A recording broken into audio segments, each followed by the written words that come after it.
Ayaw ikaw mag-explain.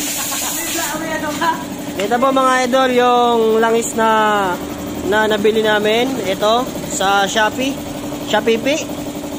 Paltik po siya. Nung binuksan na siya, yung laman niya, tuti. Pag inamoy mo siya, yung laman niya, tuti. Mabango. Tapos yung, sabi nila, blue core daw. Kasi yun nga yung binili namin, blue core sa Shopee. Kaya lang, yung laman niya, hindi naman blue core. Ayan o. Yellow core yan o. Oh, yellow. Tapos pag inamoy mo siya, para siyang tuti. Ayan po. Huwag na kayo mag-order sa Shopee mga idolo kasi paltik yung pinapadala nilang yung seller. Ayan o. Tapos yung model niya dito, si Valentino Rossi ito eh. Samantalang yung yung genuine ito. Ito yung genuine. Ayan, blue talaga yung laman niya. Ayan, yan yung original.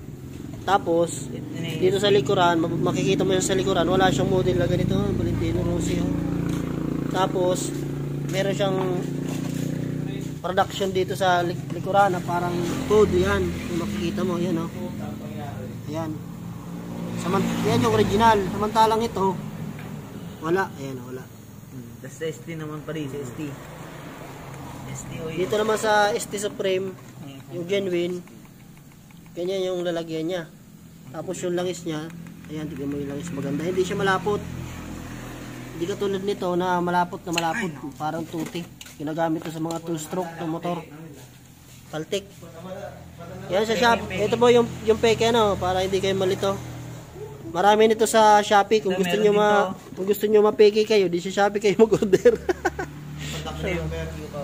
Ayan yung mga genuine meron siyang production number Ito tsaka ito ST Supreme, tapos ito naman blue core automatic. Tapos ito yung paltik sa Shopee. Sinisiraan pa si Idol Valentino. Wala siyang production code yung mga magagaling talaga yung Pilipino magkopya, imitation. Ayan. Tapos yung takip niya, ito yung takip niya. Tuti yung laman. Mabango. Ayan yung takip niya. May logo din ng Yamaha. Pero yung original na takip ng blue core, ayan, magkaiba yan. Ito yung takip ng original na blue core. Ito naman yung imitation. Magkaiba. Kung gusto nyo masira yung makina nyo, sa Shopee na kayo. Hindi parang mapadiyo ta.